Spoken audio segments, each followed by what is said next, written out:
Hello everyone, my name is David Lopez, and for my narrative presentation I decided to talk about the game What Remains of Edith Finch. Now for an overview of the game, What Remains of Edith Finch is a playable story which takes you back in time to explore the cursed history of the Finch family. The story is narrated by Edith, who is the last surviving member of the family, except for her son, who will be born later in the story. The main objective of the game is to walk around the house and fill your family tree in the journal by discovering how each family member died. And now for some important characters that are found throughout the game.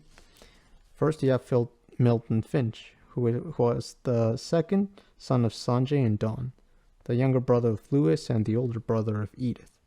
Milton disappeared for unknown reasons in 2003 at the age of 11, and he was never to be found again. His story plays out as a cartoonish flipbook that he made entitled Milton Finch in the Magic Paintbrush. When Edith picks it up, she flips through the pages to animate the story. In the story, he is working on a drawing of a man that comes to life and gives him a paintbrush. And then there is Molly Finch, who was the firstborn and first daughter of Sven and Edie. She is the first member to have her story witnessed by Edith.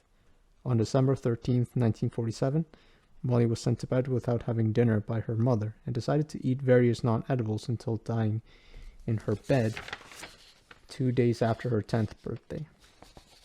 And then there's Barbara Finch, who was the second born and the second daughter of Sven and Edie. She was the child star of the family and one of the most famous Finches. She died on the day of her 16th birthday as she was murdered. And then we have Lewis, who was the firstborn and the first son of Sanjay and Dawn, and the older brother of Milton and Edith. He died a month before his 22nd birthday while working at a cannery as he decapitated himself with a salmon deheader. And then there's Edie Finch, who was the wife of Sven Finch and the great-grandma of Edith. She was also the firstborn and the only daughter of the original family patriarch, Odin Finch. Out of all the Finches, she lived the longest at 93 when she died of unknown causes. And then finally we have Sam Finch, who was the third-born and the first son of Sven and Edie.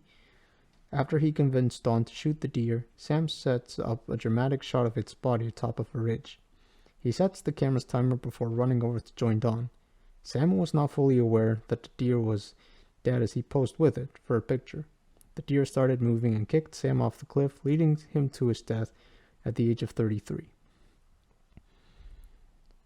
And then we have some death scenes as the ones that I was talking about. At the left we have Molly, who ate a tub of toothpaste. And in the center we have Sam, who was kicked off the cliff. And at the right we have Lewis, who was about to decapitate himself, which eventually explains the deaths of these three. And now for a quick breakdown of the game. When the game is completed, you can always replay different areas in an episodic fashion. Sure, the game may take 3 to 4 hours to complete it, but I highly recommend replaying some parts. Even broken from the larger narrative, each character's story is a powerful experience on its own. Throughout the game, I couldn't help but notice that the game is a wonderful ode to the various forms of telling a story, be it a journal, newsletter, photographs, notes, or even the game itself. But it goes without saying that the focal point of the game is the bizarre story that unfolds as Edith learns the history of her family members and what caused each of their deaths. The stories are connected in that the life and thoughts of one family member are referenced in sequences outside of their own. The narrative structure is subtly woven together in a way that gives life to the shadowy secrets Edith discovers as she walks through the house. And now for the strongest element that I found about this game was probably Barbara's part of the story.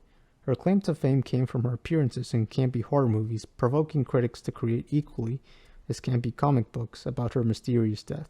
Her story's gameplay is fairly close to a visual novel, with each scene being shown as a panel from a cel-shaded comic. Occasionally, players will have the chance to move around and interact with the pop art-styled Finch home, accompanied by menacing music and a Vincent Price-esque narrator. Her story is an almost violent stylistic shift and feels as detached from the game as Barbara was from her family. And now for the weakest element that I found about What Remains of Edith Finch is that it masterfully shows that narrative-driven games can tell stories in creative ways without sacrificing gameplay. Ultimately, though, the experience is let down by the story itself, which doesn't do much of anything interesting with its characters or its subject matter. The main problem is that the game can't quite decide if it's a melancholy fairy tale or a dark comedy. Suicide, emotional trauma, and mourning are cheek and jowl with what amounts to shaggy dog jokes and absurd deaths. It's a problem both in the story and in the overarching plot, as we learn that Edith isn't back just to talk to the realtor. The result feels oddly unfocused, especially as the stories use a range of narrative devices. And now for some highlights of the game. What sets the game apart from other walking simulator games is in how it blends in a good amount of interactivity with its exploration portions. Now, not only do you have the illusion of freedom and decision making in the game, which both helps keep things a bit fresh, but it does a great job of being perfectly paced with how it introduces new stories and characters to you as you explore in and around the house. These involve basic things like swiping in a specific direction to open a specific lock, or things like flying a kite, swinging on a swing, taking photographs, and even more. And now for some lessons that I found from the game, is that when it ends, the credits starts to play.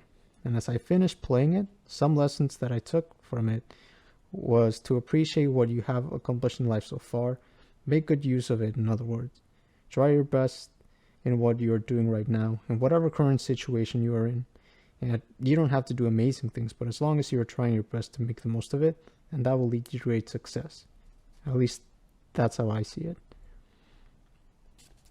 And now for a quick summation of the game. What I found is that the entire point of the game was that there were no overarching reasons as to why they all died. Sometimes stuff just happens, and over the course of a century, there was time for plenty of stuff to happen. The curse was a narrative they created to try and make sense of the repeated misfortune. And Edith speculated that once the narrative was created, the later generations of the family might have unconsciously worked to make it real, as Lewis killed himself and Milton disappeared never to be found again. Edith came to the house looking for some way to make sense of her family and its past, and she came away with the conclusion that there was no sense to be found. Solving the mystery would have run counter to the entire thematic point of the game, which is that there was never actually any mystery to solve. And that is it for my presentation. Thank you all for listening.